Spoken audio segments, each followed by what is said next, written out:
Hey, hope you're having a great day. I just want to talk a little bit about my Mini Cooper R56 base model. It's a 2007. About the transmission. So, if you're not aware, these R56 and about approximately these year frame of 2007 to maybe 2010, 2011-ish. The transmissions aren't that great. It's automatic. This is what is one? I think this one is it a 5-speed? I think it's a 5. Okay. But anyway, it's an Aisin transmission, and it's not one of those CVT transmissions, a constant velocity or whatever. The ones that don't have clutches. This one has clutches. It's literally pretty much like a Toyota or a Volkswagen transmission, but they tend to have a lot of problems with the valve body. It's basically a kind of like a module, not electronic, a semi-electronic. It's like a bunch of plates put together with a bunch of passages and springs and balls.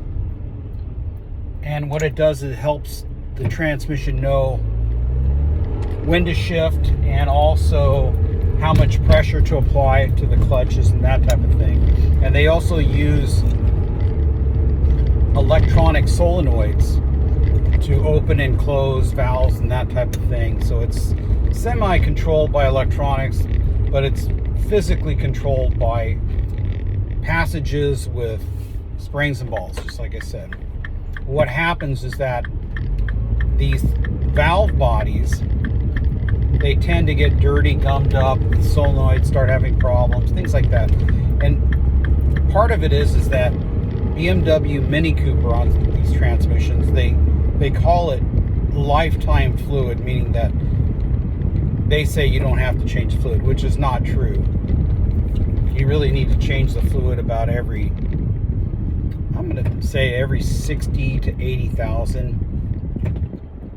I mean, if you hit 100,000 and then you change, it's like, well, it's better to do it right around 60 or 80. So when the valve bodies start giving problems, then it starts putting more wear on the clutches because there's not as much pressure. You have hard shifts, clunking, all kinds of things. And there's also physical parts that can break in there, but the transmissions, like I say, they're not that great. They're okay. They use paddle shifters and that type of thing, besides just being automatic. So you can kind of manually shift the gears in a way. I don't ever use it. I just keep it in automatic. It has a sport mode, which means that it has a little bit more aggressive shift pattern, that it shifts earlier, gives more like torque, and makes the car feel like it's more powerful and that type of thing. But anyway, when these transmissions start getting older, I've already had to replace this transmission once, and I did it myself.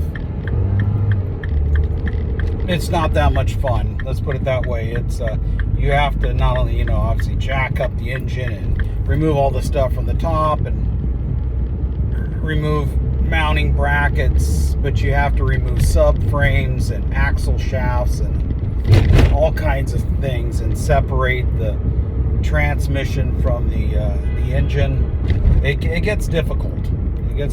But it's as a driveway type mechanic, your home DIY type of situation.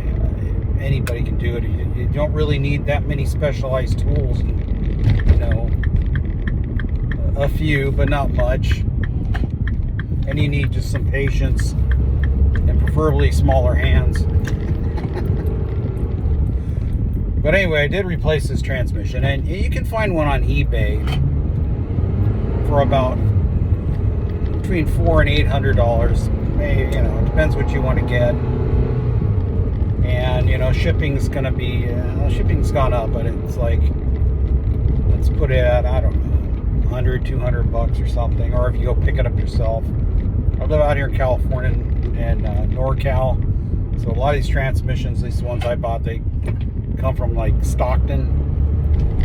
But anyway, at the end of the day, I bought one for 400 bucks. It showed up, was delivered on a pallet, and I didn't do it all at once.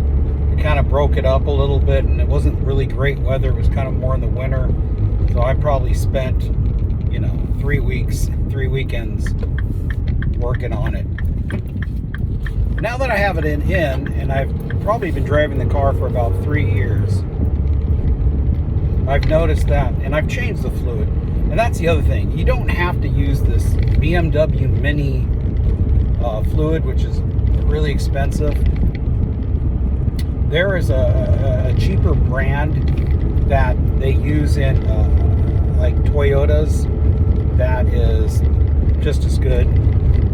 And I've bought it from a transmission shop on eBay that does a lot of these European cars, and I've had no problems with it.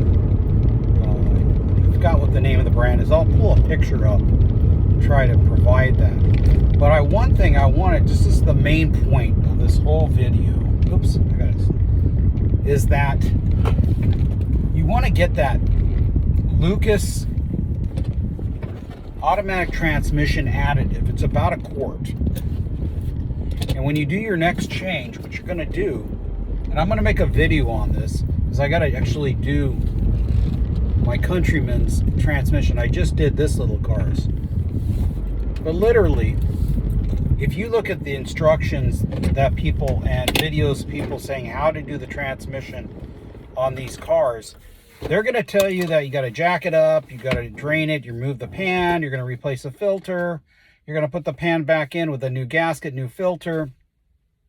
There at the bottom of the filter, there where the drain plug is, you put an Allen wrench in there, and you unscrew, and it's like this plastic piece that sticks up inside there. It's got a little hole, and then it's got it sticks up higher.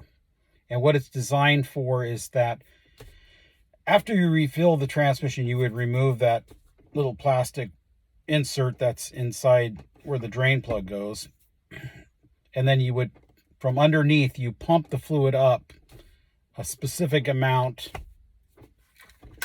And then you would go and put that other little piece in there. You would put the drain plug back in, and then the car perfectly level.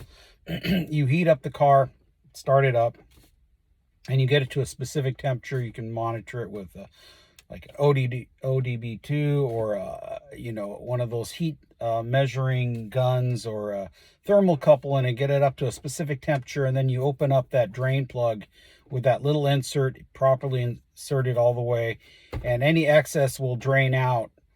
Or you pump some in there until you start seeing a little bit of excess draining out. It's a big ordeal. Okay, it's a lot of work.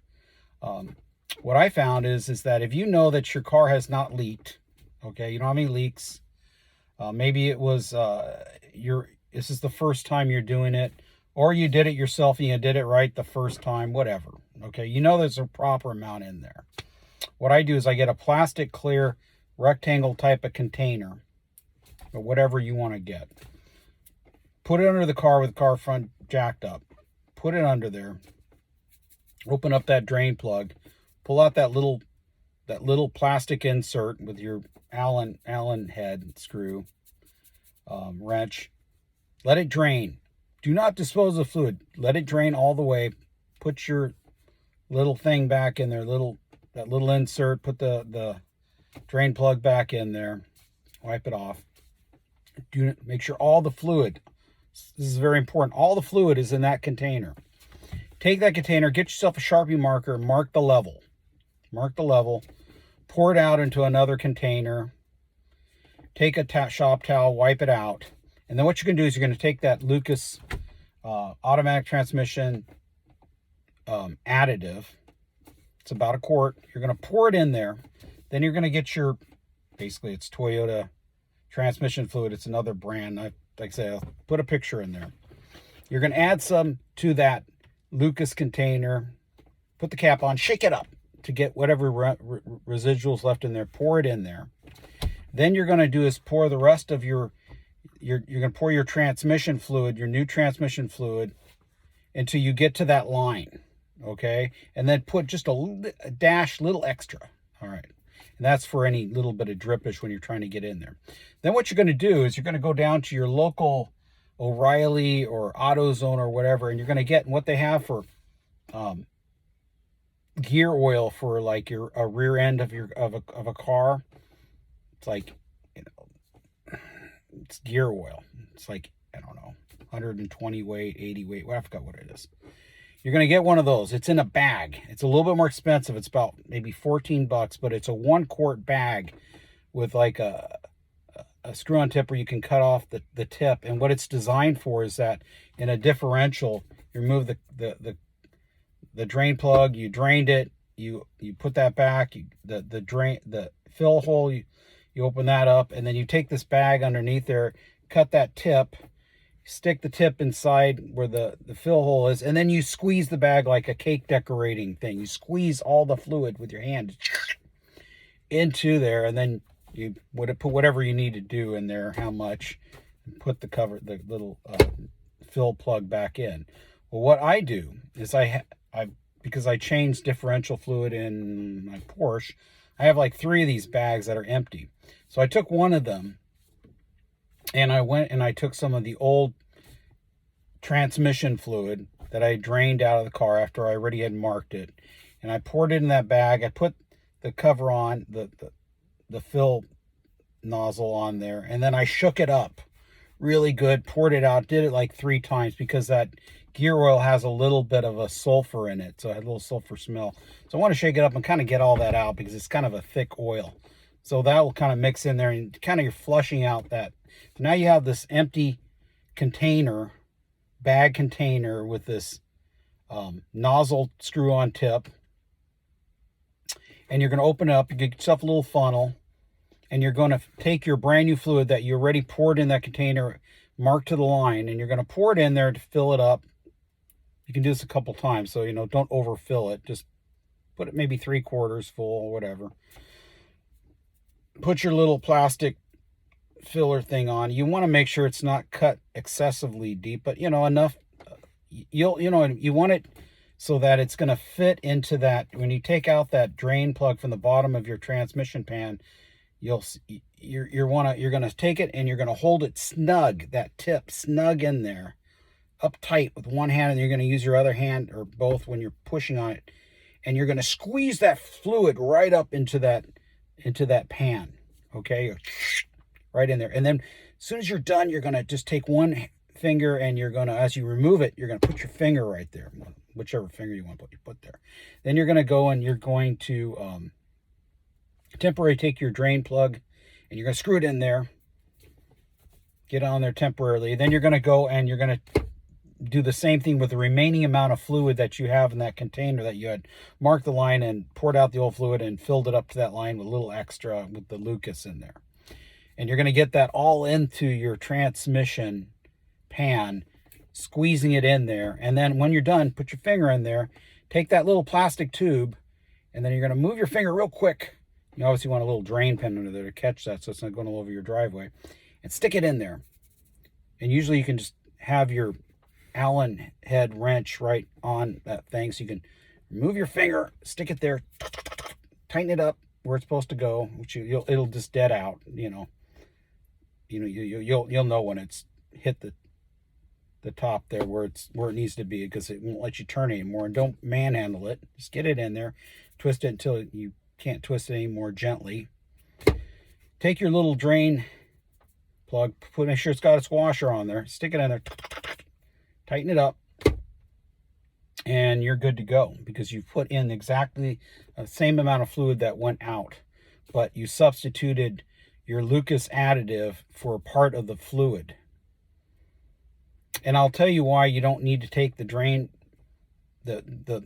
why you don't need to take the the automatic transmission pan off the bottom of the transmission, and why you don't need to change the filter.